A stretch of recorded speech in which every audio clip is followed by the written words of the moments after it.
What's going on, golf fans? It's your boy Gsluke here with our round one prop stream for this week's CJ Cup Byron Nelson. Gonna get you guys ready for all of your underdog and prize picks exposure. Go through some prize pick stuff and some stuff over there in the matchups as well, and give you an idea of how to attack some of the sports books in the process. So we'll talk through some matchup bets, three balls, whatever you guys have down there in the chat, as well as a look at some of the conditions heading into tomorrow, which in my opinion are a pretty big talking point. So we're gonna start there, but feel free to go ahead and hit me with anything you're curious about there in the process. It's gonna be a little bit different with the content going forward for the main slates. As you guys can probably tell here, we're just gonna be focusing on props over here on my channel. So for all the showdown stuff and over there the main slate DFS, that is already done over there on the Ship It Nation YouTube channel at the usual 7 o'clock time slot. But over here on our channels, where we're gonna focus on the prop side of things out there for main slate, which is kind of like what we do out there for round 2 through 4 showdown. So if you like that kind of format where we keep everything separate, make it so you can find exactly what you're looking for, that's what we're going to be doing out there throughout the rest of the year. So, for people that are looking for underdog and prize pick stuff, you don't have to sit through 30 to 40 minutes of a live stream to go out there and get to the goods at the end, right? You can just go out there, get right to it, that sort of thing, which is why we made the change. And the same thing for the DFS people, right? They're there for their 30, 40 minutes over there for that side. They can just watch that and that'll be it for their live stream. So what's going on, Bobby? We got T-Money down there as well. A few questions which we'll get to after we talk about some of those course conditions. But hopefully you guys are having a fantastic night. And like I said, any questions we'll get to a little bit later. But we're going to start off with the averages first over here for each event. You can see the CJ Cup over there at the top, which is going to be our main focus at this point. And that, of course, because the live board hasn't been posted yet, it doesn't start over there until Friday. So that's likely why you have a little bit of a delay over there with that board. But do have the averages on there. This is from the DP World Tour event, by the way, that was over there this fall. So over there in the DP World Tour, they do play at the same golf course is what you're going to see there for live. But unfortunately, right, we don't have a board to look at over there. So at the top, we have the CJ Cup stuff. And the reason why I said that I thought conditions would be a really good talking point is that we have some renovations since last year. It's about 150 yards longer, the golf course that is, and you have different type of grass around the green, which normally wouldn't really mean all that much. But when you go from zoysia grass, which is by far the easiest grass that you have out there in the world, out there to that ryegrass overseed, it is going to play a whole lot different here in 2025. So if you didn't have the weather that we had today, I would actually think that these averages would get harder based on the renovation. Adding the yardage is pretty self-explanatory out there from the scoring aspect. That might be like a 0.2 to 0.3 shot difference with those 150 yards. But the bigger difference, in my opinion, is going to come with that grass. Because around the green, when you have zoysia, it's almost like you're hitting off of a tee around the green. And Siwoo Kim, I think, said it best in his presser here today. This morning, he said that he thought it was going to play exponentially harder when you miss the greens because short-sided misses are actually going to be penalized this week. Now, because of the rain that they've gone, because it's probably going to be lift, clean, in place out there for the first few rounds, they're probably still going to have great lies around the green because they can perch it up, right? Get all that spin that they're hoping for. But they were getting that on every single shot around this golf course prior. And in fact, we even had lift, clean, in place at this event over the last few years, and it made little to no difference when it came to a lot of that scoring. So I think that shows you why the zoysia grass is so much easier to play off of, but because they are getting all the rain, and you're not going to see that on the forecast that we're going through over here. It actually already happened today, them getting the 2 to 3 inches of rain, but it's going to be lift, clean, in place for sure out there tomorrow. I can tell you that without a shadow of doubt that you're going to have the lift, clean, in place out there tomorrow. And it is a really good chance that you have it out there for Friday. And if you haven't already seen the videos from the golf course, it is literally flooded right now. So that's why I can tell you without a shadow of a doubt in my mind that you're going to get that lift, clean, in place for tomorrow, which is going to help to mitigate some of those differences. So that around the green grass, lift, clean, in place, I think completely makes up for that right there. And then the added length to the golf course, they only did that on 6 of the 18 holes. So you still have 12 holes out there that are completely untouched at this point. Now, next year, they're going to have brand new greens in there. They're going to have a lot of changes to the golf course the next time we see it in 2026. But this year, only really 6 holes are going to have that change. So the birdie or better percentage, I don't think is going to move all that much, especially with all the rain that they're getting. Like, that's 2 inches of rain are going to make the golf course a lot softer than what it otherwise would be. It's going to be extremely scoreable because of that. And while I don't think it's going to play easier than last year, I would actually expect it to play about the same as what you had last year. It is going to make up for some of those changes that they're making. So I don't think we're really going to see the teeth of the golf course until we get back here next year when they put in the new greens, and they're going to be a lot firmer and faster than what they have this year. And then when they can actually fully grow out the rough, like what they were trying to do this year. And it isn't even just them adding some yardage to this golf course. They also made the rough a little bit thicker than what you've had in years past. So with the rain, the rough could be a little bit more penal here in 2024. So I would say the birdie average, I put it at right about 4.5, 4.6 per round. I don't think that one's going to change that much. I could see the bogey average going up a little bit, though. I would not surprise me at all if that was like 2.25 per round. And even in a worst case scenario, I mean, if they didn't have lift clean in place for tomorrow, I'd probably say at least 2.5 bogeys or worse per round because of some of the changes that they've made around here. So I think that's where you're going to mostly see that kind of scoring difference. And maybe it plays closer to like a -2 scoring average, maybe like 2.25 under par, that sort of thing. But that's what I would expect out there from the field. And no one knows for sure what's going to happen with these conditions because it is the first time we're seeing this golf course after renovation. It's not even fully renovated yet, right? They're only halfway done with it at this point. So it's going to be even different when we see it out there next year. But this fairway and green regulation averages, I've got no idea what to expect. A few reports I saw claimed that they narrowed some of the fairways. If that's the case, the fairway average is probably going to go down a little bit. But at the same time, it's soft conditions. So maybe you hold more fairways. So that could help make up for that as well, right? It's a tricky week when it comes to these kind of conditions. And then the greens, the same kind of thing. They're going to be a lot softer than what they typically are around here. But at the same time, you also have a 150-yard longer golf course, right? So it's difficult, at least in my opinion, to go out there and balance a lot of these factors, which is why I'm kind of assuming it plays the same, right? I think that's the easiest thing to go out there and do is assume that both factors are kind of working against each other a little bit. And when you take a look at the forecast over there for Thursday, I mean, morning looks beautiful. It looks a little bit cooler than what it is in the afternoon, closer to about 60 degrees when you tee off in the morning, but no wind at all. I mean, I'm talking sub 6 miles an hour by the time it get to about noon. In the afternoon, it does kick up a little bit more, but it's 20 degrees warmer. So the ball is going to be traveling further. What is a wet golf course actually getting some of that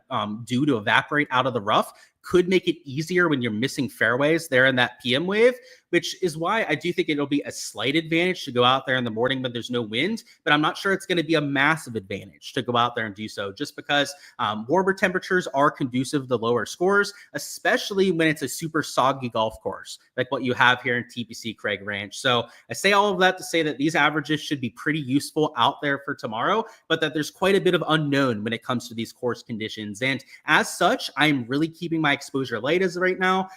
You guys know I've been doing this for quite some time, right? This is year number 5 as being a full-time prop handicapper out here on the PGA Tour, and I've learned not to overextend myself. 2-3 years ago, I might have said soft conditions, let's go out there and only take unders and only takes overs on birdies. But I've become a lot more disciplined as time has gone on. I've learned from a lot of my mistakes that I've made over the years. And I'm telling you right now that if you think it's going to play a lot easier than what it did last year, it might. That could happen, right? I don't want to say that that's impossible, but if you're banking on that happening, then you could be in for a little bit of a rude awakening. Those changes to the golf course are going to matter. And, the longer rough, it's just a longer course to begin with. Like that is going to have a tangible difference, right, on the scoring conditions this year. How big a difference is, the question that everyone has to ask themselves. So I'm going to be a little bit more of like wait and see approach when it comes to my props, a little bit more conservative about it until we see the averages tomorrow. And the beauty of golf props, right, especially when you have a big full field event like this, is that you have the AM guys, sure, might not be able to play props for them tomorrow morning, right, after they tee off, but we can use those AM guys as our guinea pig, right? We can take a look at all the averages, get an idea for exactly how the golf course is playing, and then with our PM guys, really go out there and attack some exposure. So that's what I'm personally going to be doing with a lot of my stuff. We are going to go through a few props here together that I've already entered, but on my Patreon page is where you can find all the stuff that I'm entering for any given week. Make sure to join that if you guys haven't already. On there, I'm going to have a lot of stuff tomorrow after we get those course conditions, and we have a really good idea for exactly where everything's coming in. So it's also worth noting that over there on the Bet the Number blog, I'm posting free articles every single week to help you guys get ready for the prop slate. And a lot of what we just talked about, right, maybe in a slightly more condensed version, is what we talk about over here. We've got the tournament details, course details over there on the blog, those averages that we just talked about for the CJ Cup, as well as some other stat breakdown stuff, and then even a round 1 free play over here at the bottom. So obviously on the Patreon page is where you can get every every single bet that I'm getting to. But for round one every single week, I am giving you guys one of those plays over there for free every single time. So if you guys aren't already following this, by the way, this is a free blog over here on the Bet the Number site. They do have paid blogs over there that they post some extra analysis on for every single week. This one, though, that I post on their site is free, right? And that was by design, to be able to give you guys the goods, the ability to go out there and research for all these events for any given week. And it's not completely all encompassing, right? I do my best to go out there and give you guys the information. But if all you had was 15 minutes every single week to get ready for your prop stuff, the idea of this blog here is to give you everything you need, right? It's maybe not like every single data point you could possibly want, but everything that you actually like need, you have to go out there and get your stuff done, you're going to have in this kind of an article. So make sure to check that out if you guys haven't already. In fact, I'm going to go ahead and throw it down in the live chat so you guys can check it out if you haven't over there. Let's see. Let's do that. Alrighty, let's see what we have. So you have thoughts on Gerard and Phillips. So Gerard's chalky, but he's a good form player. So I'm not the biggest fan of him because he's super popular. And then Phillips, I've got a little bit more love for because Phillips is cheaper. He's also not nearly as popular. Tour winner, makes a lot of birdies out there. So I've got to say Phillips, I'm at like a 7 out of 10 on. I don't love him. I do like him though, I'd say. Gerard, I'm at like a 5.5, 6 out of 10, like better than average, but you're going to pay for it with the ownership. He's an extremely popular play. And if you're trying to use it to get different in your lineups, he's not going to accomplish that. So, do with that what you wish. And then you said you have to run, but I could tell you my favorite long shot this week. I haven't bet any long shots, T-Money. So I don't have any for you, man. I apologize, but I'm not going to tell you right a long shot if I haven't gone out there and bet it myself. That's always the case for me. I always get asked for my favorite props on the board at any given point.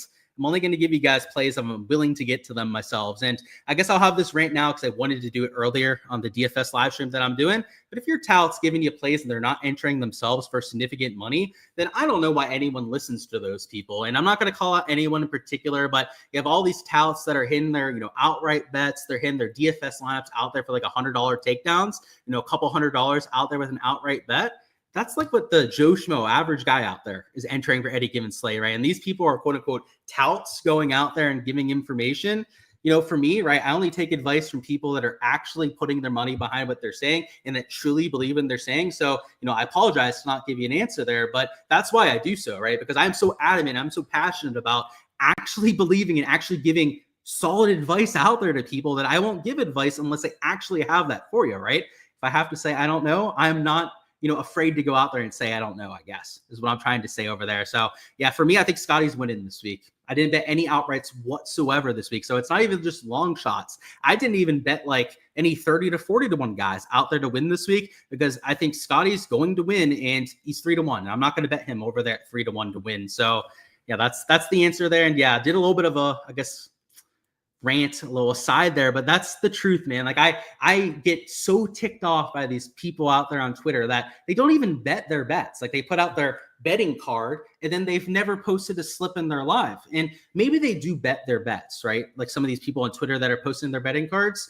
but they put like $5 on it. And you have all these people on Twitter that don't know any better, right? You're casuals. When I was new to the golf industry, I thought that if these people had thousands of followers, that they for sure had to be, winning decent money on their picks, right? Because they wouldn't be telling thousands of people to go out there and tell them if they didn't win money themselves, right? I thought that for sure. I was like, there's no way, right? Any of these people could do so. In fact, I played DFS for like 7 years before I even thought about making a piece of content because I wasn't good enough to do so. I wasn't even close to good enough when I first started doing this. But you have all these slapdicks out there now that they see people on Twitter, they just make an account, start posting pics, and people tell them not knowing any better and then end up losing their whole bankroll or losing portions of their bankroll because they have no idea what they're dealing with. So yeah, sorry for going on that long rant. I know you said you had to go there, but that's something I wanted to point out because the more and more I see it over there on Twitter, the more and more I just want to call out some of these people and the more and more I want to raise awareness on the topic because, and I'm not going to name names here. It's not the time and place for it. I don't really want to stir up the pot that much, just a little bit, stir up the pot here a little bit, but there are touts out there, some of them very big sites, very big web pages, channels of their own out there in the industry that have less than $50 of action in a week. And I'm not talking about like less than $50 per bet. I mean, like in total, like they have $5 in DFS lineups. They've got $20 total on like their outright betting card, that sort of thing. And it surprises me that anyone even listens to them. Like how and some of them know what they're doing too. So I just don't understand how they don't put anything behind what they do. Like, you spend all that time on it. You're so good at what you do. How could you be going out there and playing for $5? Just put it this way, between you and me out there, people watching this, people down there in the live chat, I wouldn't listen to any of those people if I were you. Now, it's just my take on it, right? You don't always have to agree with everything I say on it. But if someone's not better than me at something, if someone's not at least has their own skin in the game on something, I could give a rat's ass on what they have to think. I mean, what, they're just putting their opinion out there? Like, cool. Anyone can go out there and do that, right? I want people that when they win and lose are winning and losing along with me, right? And there are touts out there that literally can't play DFS, that are in places where they can't even participate in doing so, that give advice to people, for example, that are like from other countries or maybe states where they don't allow it, that sort of thing. It really rubs me the wrong way. So I know, like I said, I know you have to go there, but that's the take on that for sure. 30-1 is money. I got to say, Siwoo was a guy I was looking at, but I couldn't pull the trigger on it, man. I could get 33-1 on him as well, so I could juice it up a little bit, but I couldn't even do it. You mentioned Gerard and Phillips for the outright. Okay, so you didn't mean for DFS? Ooh, Phillips for an outright. I really like that. I do like him to DFS too, though. Full transparency on that one. But yeah, outright-wise, I want winners. So Gerard, I probably wouldn't eat the chalk on that just because he hasn't won out there in tour before, and he's priced around guys that have won before. Phillips, though, has won, and he's priced around guys that haven't won out there on the tour before. It's, that's an overly simplistic way to look at it, but it's a good way to look at it, in my opinion. What's going on, Joseph? He said Gerard chalk. Yeah, man, I'm avoiding them for sure out there in DFS. But I even think for like outright purposes, because that's what he was asking about, like it's maybe not the best week just because normally he's 75 to 150-1 to win, right? He's way down towards the bottom end of the board. Not so much on a week like this. Let's talk through our picks for this week. So one of the picks I put out already ended up bumping. So if you guys want to play it, you can for a slightly worse payout. But it was a Beau Hossler over on birdies, which did they take that one off too? Look at these bastards. They're all over me at this point. But I guess I can't, blame them after me spanking their ass the last few years at this. But yeah, it was a Hossler over on birdies, and it was a Eric Cole over on birdies. Now, I knew the Eric Cole one got taken off a little bit earlier today. It was up there for a while, but enough action comes in on it, right? A lot of people tailed the stuff I put out, so not a surprise that they're going to move some stuff. I do think they have him over here at Underdog, though, so let's see. Beau Hossler. Yeah, so he's over here at 4.5 still. And then the Eric Cole one, they did put a multiplier on it over here. It wasn't at a multiplier before. But if you wanted to tail them, you could take these two over here in Underdog. The issue is the payout is absolute shit. So, I mean, if we're being frank here, you should probably only play the Beau Hossler one out of the two, just because this 0.8x multiplier kind of takes away from the value there. And just to show you why I liked that prop, let me go over here to the Birdie or Better board over here in DraftKings. Eric Cole, sorry, he was actually at 4.5 earlier this morning, and he was minus 165 over. Now they have him up at 5.5 birdies, right? So they even bumped him higher than what he was before. Sure, he's juiced under, but right now he's an entire birdie higher than what you have for that projection. We didn't have an actual line for comparison over here with Beau Hossler, but he's a similar level putter, similar level birdie or better percentage player to what you have over there with Eric Cole. So if Eric Cole's at 5.5, if he was minus 165 this morning out there for the over at 4.5 birdies, what do you think of Beau Hossler is? And just to go back to the averages and why I was looking at birdie lines in particular, is that's the part that's going to be the least affected, right? Only 6 holes are longer this year. So 12 holes, the exact same, if not easier than last year, because you have the softer conditions. And then sure, on the 6 holes that are a little bit longer this time around, we have lift clean in place and not a lot of wind right out there for tomorrow. So that was kind of the idea with the Beau Hossler one, is the one category that I'm the most confident in over there for tomorrow.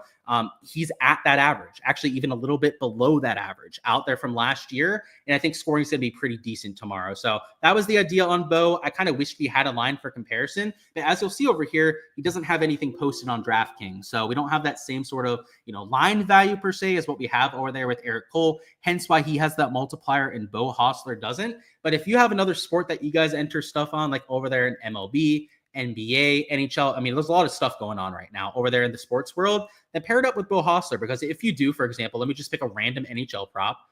I guess that's probably not the best sport to choose.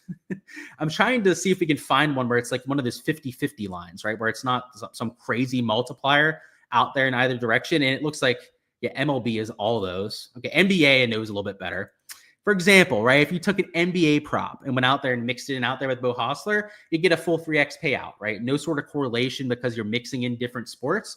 That's probably the thing to do at this point. And if you're going to look at the PGA board, and I guess I was going to try and give you somebody to go out there and mix in with them, it might be one of these 4.5s that has no multiplier on it. But the issue with Underdog is that their payouts are terrible. Like, even if you take 2 without a multiplier over here, I believe it's like 2.56x. Let's see. So if it was Harry Higgs that you took, yeah, 2.58x, a little bit higher than that 2.56x that I thought, but still absolute horseshit, right? Compared to what you can get at other sites. Right? You took 2 overs on birdies on Prize Picks, that's 2.75x. So that's the issue at this point, right? Is if you're kind of joining in at this point, you're kind of late to the party. So I think if you're going to do anything right now, at least based on my projections, what I'm going out there and entering, it'd be overs on birdies over here on Underdog, and I would mix them in with other sports. And the reason why I say to do it on Underdog is these guys on Prize Picks that they have at 4.5 birdies are much lower tier players. Like a Zach Johnson, senior tour level guy. Ben Coles has been playing dog shit for a while.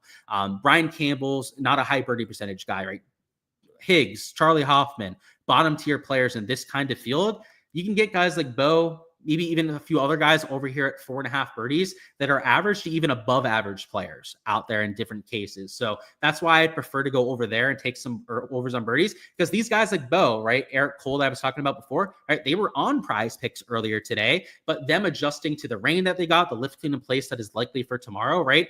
They took a lot of those guys off because they were too good of value over there for the over on 4.5. So to catch all these lines as soon as I'm entering them, so you guys can get anything before anything bumps, the Patreon is the place to be. There's a link in the description of the video to go out there and join over there. And you may think that it's going to cost you an arm and a leg like you see for a lot of these other quote unquote premium handicappers that charge $50 to $100 a month for losing plays. On my channel, you get all analytically driven plays, everything completely broken down for you for every given slate. That includes all the stat averages that you see over here. You get a weather report for every single slate, and not only the slips that I'm entering, but all the analytics and projections behind them, right? I give you guys the complete idea for why I'm playing what I am, to not only give you guys the exposure that I'm going to, which you can choose to tail, right? A lot of people go out there and do so. We've had a lot of success lately over there from the prop perspective, but in my opinion, the much more valuable aspect, and this is my goal with the Patreon page, it's not to go out there and make a whole bunch of money and just give out plays. Like I'm going to stop doing this at some point. This is not my life goal. I'm probably going to stop doing this next 5-10 years. Is the life goal is to move on to brighter and better things.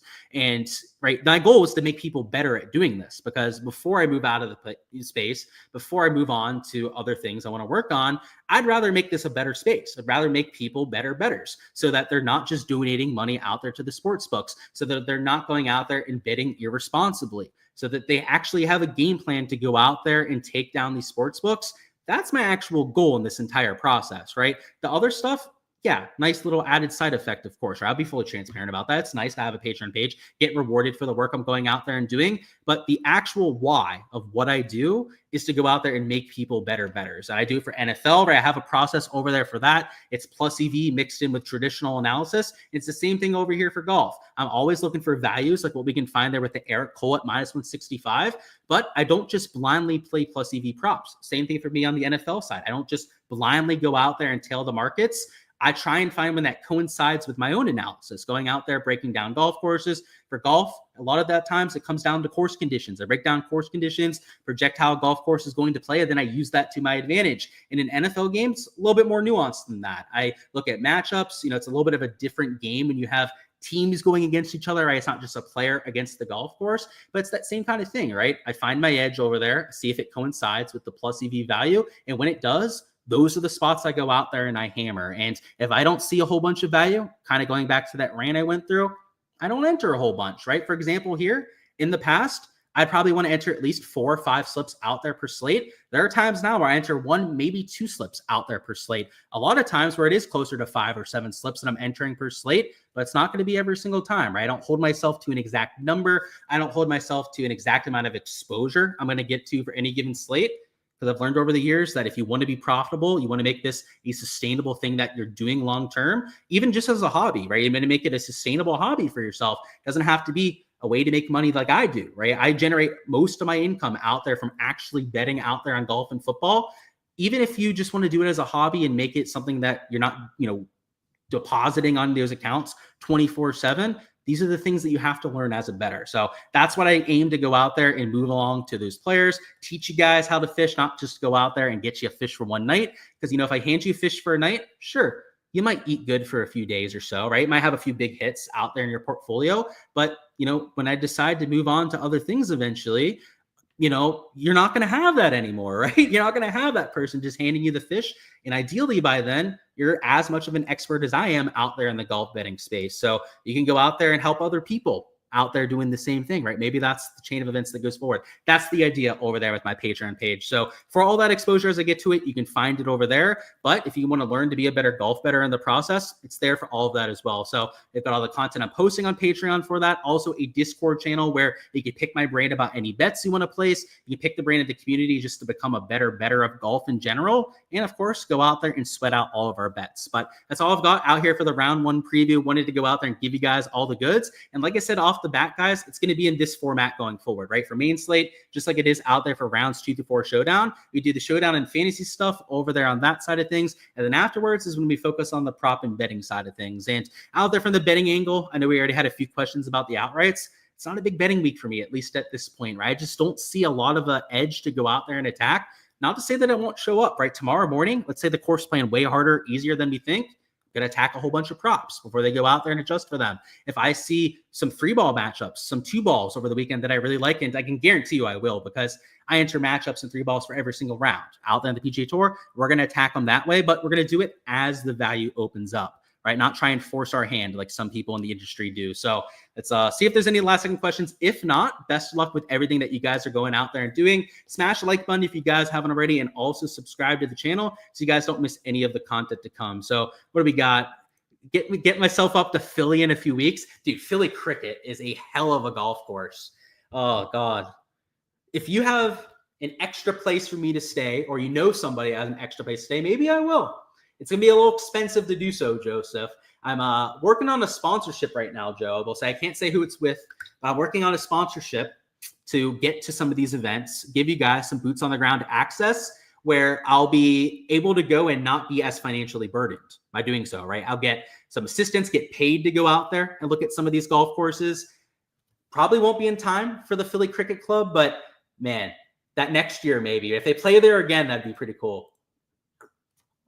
I said, thanks on the DFS wins last week. Thank you, Rick. That was a good week for sure. Week before that, we hit 10K on the JT outright. So it's been a good last 2 weeks, that's for sure. You're getting the same price for Svensson for top Swedish and for top 20. What would be the better bet? So you're again, plus 120 on both of those. Well, I got to figure out who the other Swedish guys are out there in the field because I don't necessarily know those ones off the top of my head. So let me see if I can find those, right? They have the nationalities, I think, over here on FanDuel. I would assume they do, right? Is it groups? Or is it, no, top and region. I think that was it, right? Okay, let's find top Swedish player. Like no Norn in this field, right? It's probably the Sweden one. This is probably the answer. So it's him against Norlander and then Whiting. It's for sure the Sweden market. And if you get this plus 130, it's actually even a little bit better over here on FanDuel. That's what I would go with. The top 40 market in a field of 150 some players, that feels like a slightly harder market just because, I mean, you're only dealing with 3 players right out there in Sweden this field. What is my recommendation for GPP? So I don't know what you mean, man, right? So let me know what you're looking for from a recommendation, man, because I got no idea what you're asking about. If you mean for an entire lineup, sorry, man, I'm not going to be able to give that to you. He said, Luke is real, most genuine guy you know. Bobby, you're my guy. I appreciate you, and I appreciate the kind words there. He said, you're a rad young dude. You go places with these mindsets. Yeah, that's the point. That's the hope, I guess, right? So I'm trying to trying to teach other people, right, how to do things, not just give it to them because, like I said, there's just so much more value in actually knowing what you're doing than just being like, okay, I like the Heat tonight. It's like, why do you like the Heat tonight, right? What was your process for getting onto the Heat? That's where you're actually going to become a better bettor. And of course, is Justin Lauer in play for me as a low-end pivot? I'm not using him, so I'm not playing him myself, Ryan, full transparency. But was he in consideration? Yes, because it is a putting kind of event. A putting-centric event is probably the best way I would put that. Birdie Fest, anything past 15, 20 under par is normally when we're looking at that. This week, though, with some of the changes, maybe not as much of a putting fest. So that's why I stayed away from Justin Lauer myself, but did it cross my mind? For sure. He was at least like one of the last like 10 to 20 guys out of my player pool, I would say. Thoughts on Sanjay? I don't really have a hot take on Sanjay this week. He's a 5 out of 10, like a pure 5 out of 10 out there on my sentiment scale. Now, I'm not saying like a 5 out of 10 overall. I mean, like obviously compared to the rest of the field, he's like a 9 out of 10, right? He's a 10K range player. But for the guys at the top end of the board, whether it's for outrights, even for like stroke bets, that kind of thing, he's just kind of a guy for me this week. Like I could see him getting into contention. He hasn't played here very much around the CJ Cup, which is kind of surprising. Yeah, I don't know. No real hot take in either direction is the answer. In Jesper, I like myself some Jesper, Jack. So over there on the Ship It stream, he was one of the few guys I pointed out as one of my plays. And he's got some ownership behind him in that 7K range, but he's not one of the chalky guys in that portion of the board either. So I'm using him as like an average to below average ownership play on a guy who's long off the tee. He's a good long iron player as well. And I like playing him at courses that are a little bit more wide open off the tee. And you have some problematic spots off the tee at this golf course, but it's nothing like what you had in the Florida swing, which really got to Jesper at times. So yeah, I like him here. He said, good luck this week. Thank you for the info. Of course, Ryan. He said, night putting permitted for the cricket members. Oh my. Dude, you're really tempting me out there. That sounds like a lot of fun. We'll see. If I hit another GPP this week for 25K, Joe, I might not have to worry about the financial aspect as much. So we'll see. I have a lot of trips planned. US Open. I'm going to try and get out there to the Tour Championship again this year. Philly Cricket Club, though, it's on my short list for sure. But best of luck out there this week, man. And maybe I'll see you in a few weeks. Who knows? And he said, thoughts on Jordan? Ooh, so Jordan's kind of the same thing as Sanjay M. But I'm at a 6.5 out of 10 on Jordan because I love Jordan Spieth. He's just my favorite player in the world. So he automatically gets a little bit of a bump. But, you know, if I was actually comparing them bias aside, Jordan Spieth, Sanjay M, they're the same play. Like they're just 5 out of 10s for me. They're decent plays. They're worthy of being in the 10K range. But when you have Scotty Scheffler above them, right, and he's a little bit more expensive, right? Over 2K more than either one of those other players. It's just worth it to me, though, to go out there and spend that kind of salary. So I will say, though, between Sanjay and Jordan Spieth, that I am playing one of those two out there in my player pool. And you already know who it is. I mean, you know I'm playing Jordan Spieth. I mean, let's be real over here. I play him every single week that he tees it up. And by the way, that's okay. If you guys want to include a guy in your player pool every single week, especially if you're like a 150 maxer like myself, that's just a pure homer play. I mean, I do it, and I take this super seriously, right? I generate income based on what I do over there for DFS. And I still even have my homer plays like Jordan Spieth that I play at times. So if that's Sanjay M for you, I know Tyler Tambellini's a real big Sanjay M guy himself. Yeah, maybe you're playing yourself some Sanjay M this week. I couldn't blame you for doing that yourself. I do it. Or see me at Oakmont. I'll definitely be there over there at Oakmont, man. That is, dude, I've been looking forward to Oakmont for 4 years, legit. Like ever since I first heard that they're going to Oakmont this year, it's been on my list. I've been trying to convince people to go with me for quite some time. I have a few buddies in the area that I'll be staying with, going through all 4 rounds, that sort of thing. But I'm trying to get like my brother to come up from Florida. I'm trying to get some of my best buddies to come up as well. And I think I'm going to convince at least 1 or 2 of them to probably come along. But I'd like to make it a whole village that we got going up there to Pittsburgh because as a lot of you guys probably know, I'm a big Steeler fan. I'm from Pittsburgh originally. I've played at Oakmont a few times, not a bunch. It's a very private club. You got to know somebody to go out there and get out there. But yeah, I haven't seen a major championship there quite yet. So it's going to be a lot of fun to watch. Spieth will be out to emulate his good pal JT. Oh, that would be a whole lot of fun, Jack. If he could win out there this week, you'd see no happier person in the world, that's for sure, than what you're seeing right here. And then Tom Kim is dangerous. I'm there with you, man. You got guys like Willie Z this week, right? He obviously withdrew, so don't play him. Willie Z was dangerous this week, right? He's just a better player than the price tag. A guy who's won out there in the PGA Tour. Tom Kim, same thing. Dangerous player, high pedigree player, a much better winner than any of the other guys around him. I'm right there with you, boss. It's going to be in my lineup, so that's for damn sure. Alrighty, that's all I've got out here for the prop and betting live stream, though, guys. Of course, for all the rest of the content for rounds 1, you can find that over there on the Patreon page. But for rounds 2 through 4, we're doing the same thing over here on the live stream. It's because we're actually going to have some data to work with. It's not just going to be like one prop or 2, maybe props we go out there and point out, right? It's going to be full slips that we're able to go out there and enter, not only just over here for PGA, but these live stats at the bottom, which, I threw out there for you guys today. is going to come into play for tomorrow, right? We should have a board over there for round number 1, as long as these sites like PrizePicks, Underdog aren't, too scared to go out there and post a board. I will say that I'll throw the idea out there. If they don't, maybe they're just scared to go out there and not do so. But yeah, when we get that board and all the data over here from the renovations, it's going to be absolute goldmine out there for rounds 2 through 4. So Patreon for the rest of the stuff for round 1, but subscribe to the YouTube channel over here so you guys don't miss any of those live streams throughout the weekend. But that's all I've got, guys. Appreciate your support here on the channel. I'll see you guys out there throughout the rest of the weekend.